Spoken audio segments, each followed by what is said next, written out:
नमस्कार dear students, मैं हूं राजेश और आप देख रहे हैं learning with Rajesh YouTube channel. Dear student, plus two class geography से हमने लेसन 1 स्टार्ट किया हुआ है, जिसका नाम है मानव भूगोल, प्रकृति एवं विषय क्षेत्र। इसके बारे में हमने 2 वीडियोज़ के जरिए इसकी थ्योरी जानी और लेसन को अच्छे से समझा कि मानव भूगोल क्या है, उसकी प्रकृति कैसी है, उसमें कौन कौन से उप विषयों को शामिल किया जाता है, तथा हमने मानव के प्रकृतिकरण और प्रकृति के मानवीकरण के संबंध में कई अवधारणाओं के बारे में पढ़ा। आई होप कि आपको दोनों वीडियोज़ की सहायता से लेसन नंबर 1 अच्छे से समझ आया होगा।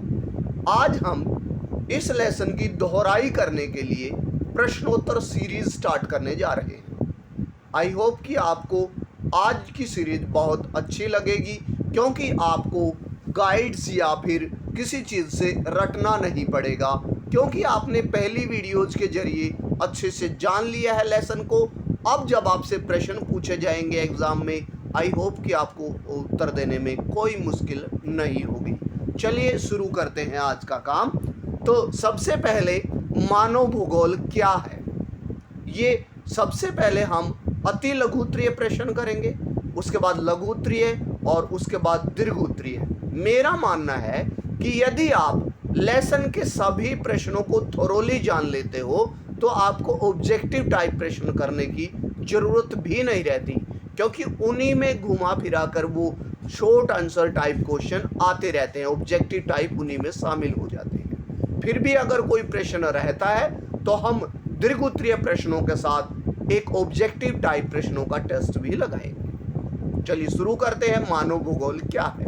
आई होप आपको पास जवाब है कि मानव भूगोल ऐसा विषय है जिसमें जो प्रकृति, भौतिक व मानवीय जगत के बीच संबंधों, उनके घटित होने के कारणों और उनकी विभिन्नता का अध्ययन करता है। आई होप आपको ये पहला पॉइंट समझ आ गया कि मानव भूगोल में क्या क्या अध्ययन किया जाता है, जिसमें प्रकृति और भौतिक और मानवीय जगत के बीच संबंधों का अध्ययन किया जाता है। फिर नेक्स्ट क्वेश्चन आज का, मानव भूगोल की परिभाषा बताइए। आपने रेजटेल के अनुसार और कुमारी चर्चिल सैंपल के अनुसार परिभाषाएं जानी हैं, कोई परिभाषा आप दे सकते हैं। तो रेजटेल की परिभाषा हमने ली है कि मानव भूगोल मानव समाजों और धरातल के बीच संबंधों का संश्लेषित अध्ययन है, अर्थात एनालिटिकल तर्क वितर्क के द्वारा किया गया अध्ययन है। उसके बाद भौतिक भूगोल किसे कहते हैं? हमने पढ़ा कि भूगोल के अंतर्गत 2 प्रकार की शाखाओं का अध्ययन किया जाता है भूगोल की, एक मानव भूगोल, एक भौतिक भूगोल। मानव भूगोल तो लेसन नंबर 1 आप पढ़ ही रहे हैं, और भौतिक भूगोल का अध्ययन भी किया जाता है भूगोल में। तो भौतिक भूगोल क्या होती है?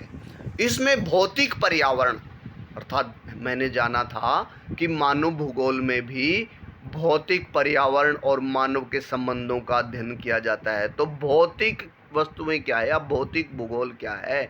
भौतिक भूगोल जिसमें भौतिकीय पर्यावरण जैसे स्थल मंडल, जल मंडल, वायुमंडल, जैव मंडल आदि का अध्ययन किया जाता है, ऐसी भूगोल की शाखा को हम भौतिक भूगोल कहते हैं।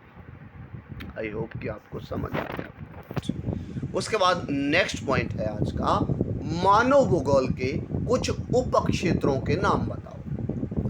हमने शुरुआती वीडियो में जाना था कि मानव भूगोल के बहुत से उप क्षेत्र हैं, जिनमें उद्योग, संसाधन, जनसंख्या, आर्थिक, सांस्कृतिक, सैन्य, कृषि, विपणन, व्यवहारिक आदि भूगोल आदि आते हैं। अर्थात जो जो विषय हमने कक्षा 10-11 में पढ़े हैं भूगोल में, वो सभी विषय यानी सभी सब टॉपिक को हम मानव भूगोल में शामिल कर सकते हैं।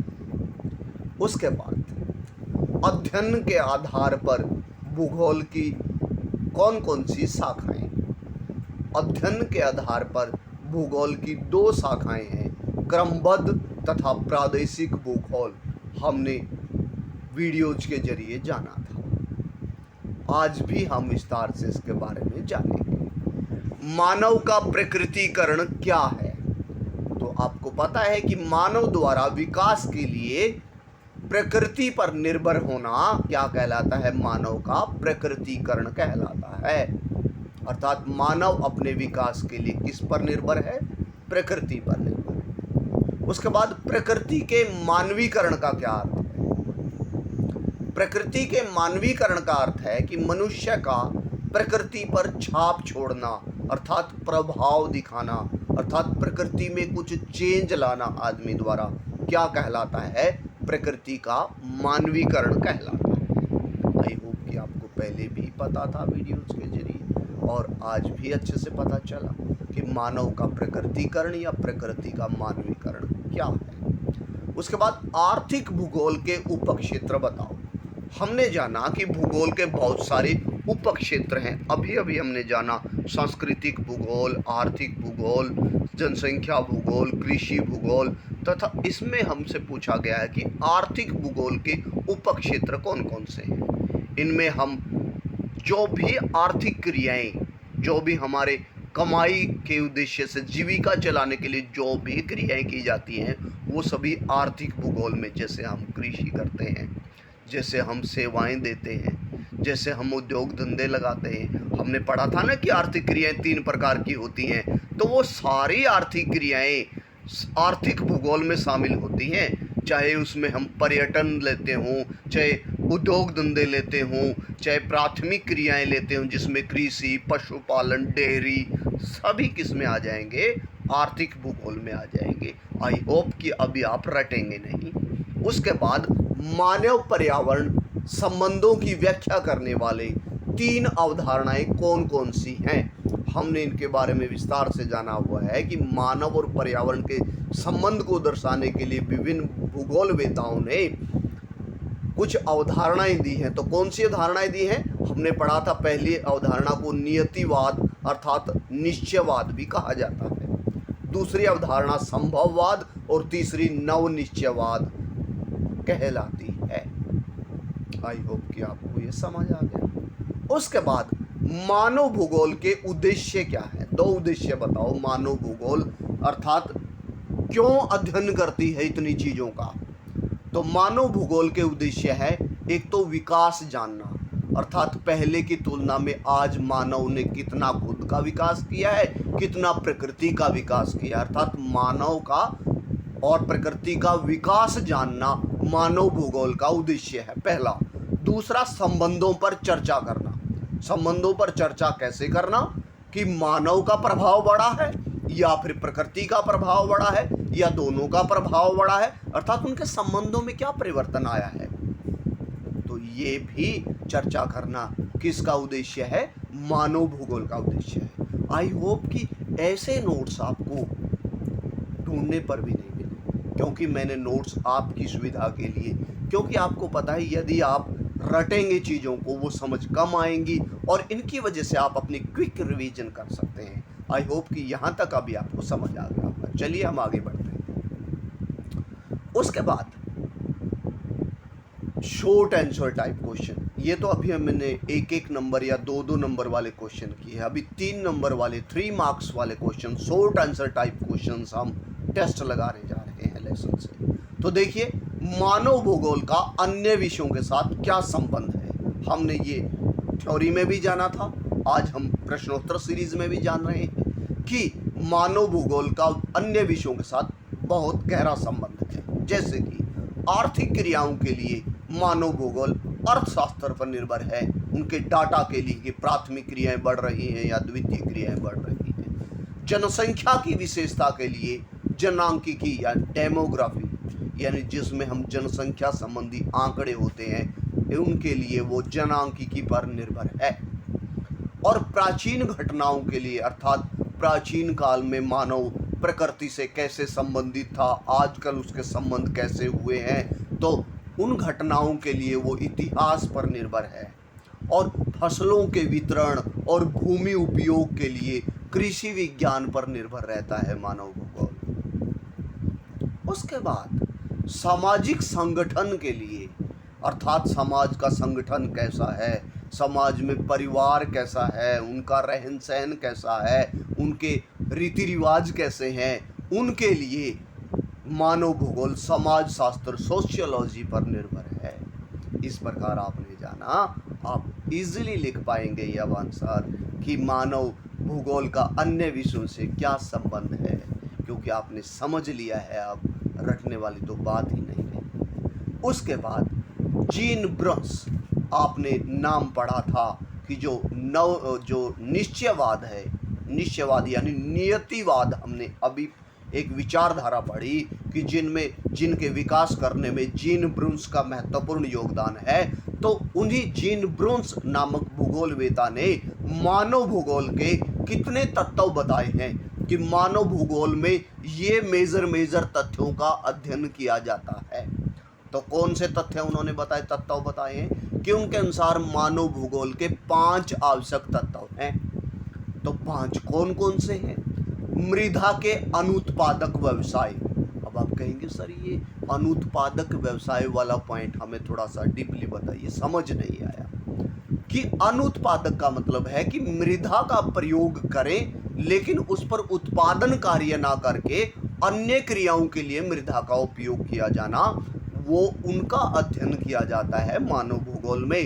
तो अनुत्पादक व्यवसाय कौन से होते हैं मृदा पर? जैसे सड़क बनाना, भवन बनाना, उद्योग स्थापित करना, तो वो क्या है? वो अनुत्पादक व्यवसाय है, अनुत्पादक। आई होप समझ आ गया। उसके बाद वनस्पति पर मानव विजय, ये दूसरा महत्वपूर्ण तत्व बताया है जीन ब्रुन्स ने। वनस्पति पर मानव विजय अर्थात वनस्पतियों को अच्छे से पैदा करना मानव द्वारा अपनी समझ से, तो ऐसा क्या कहलाता है? कौन सा व्यवसाय है वो? कृषि। तो कृषि करना भी मानव भूगोल में अध्ययन किया जाता है। उसके बाद तीसरा महत्वपूर्ण तत्व जीन ब्रुन्स ने बताया है पशुपालन। पशुपालन को भी मानव भूगोल में शामिल किया जाता है। उसके बाद चौथा महत्वपूर्ण पॉइंट है पशुपालन व मृदा के विनाशकारी उपयोग, अर्थात पशुपालन भी किया जाता है मनुष्य द्वारा तथा खाने के लिए पशुओं को मारा भी जाता है, अर्थात उनका विनाश भी किया जाता है, उनका अध्ययन भी किया जाता है, अर्थात पौधों और पशुओं का विनाशकारी अध्ययन भी मानव भूगोल में किया जाता है। और उसके बाद खनिजों का अवशोषण, अर्थात खनिजों को निकालना, उनका विकास करना, उनका प्रयोग करना, इनका अध्ययन भी मानव भूगोल में किया जाता है जीन ब्रुन्स के अनुसार। आई होप कि आपको पांचों पॉइंट अच्छे से समझ आ गए होंगे कि जीन ब्रुन्स ने मानव भूगोल के कौन से 5 तत्व बताए हैं। एक तो मृदा के अनुत्पादक तत्व उन्होंने बताए हैं, फिर वनस्पति पर विजय के तत्व, पशुपालन और मृदा के विनाशकारी तत्व और खनिजों का अवशोषण। उसके बाद हमने पढ़ा था कि मानव और प्रकृति की व्याख्या करने वाली 3 विचारधाराएं हैं, जो कि पेपर में आने वाली इंपॉर्टेंट विचारधाराएं हैं। कई बार आपने पाया भी होगा, आप जब प्रीवियस ईयर क्वेश्चन टेस्ट लगाते हैं। तो देखिए, निश्चयवाद सबसे इंपॉर्टेंट पहली विचारधारा है, जिसके अनुसार प्रकृति पहले है, मानव बाद में, अर्थात प्रकृति का मानव पर बहुत प्रभाव पड़ता है, जो कि एक जर्मन विचारधारा है, यानी जर्मनी से इस विचारधारा की उत्पत्ति हुई है।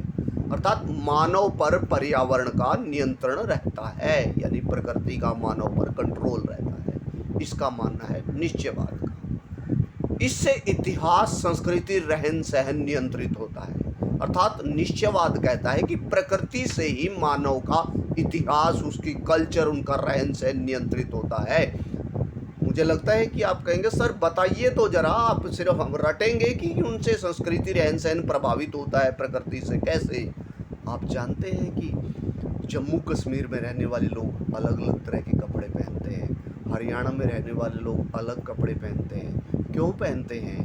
क्योंकि प्रकृति का उन पर प्रभाव है, वहाँ ठंड ज़्यादा है। लेह लद्दाख आप जानते हैं। तो ये क्या है?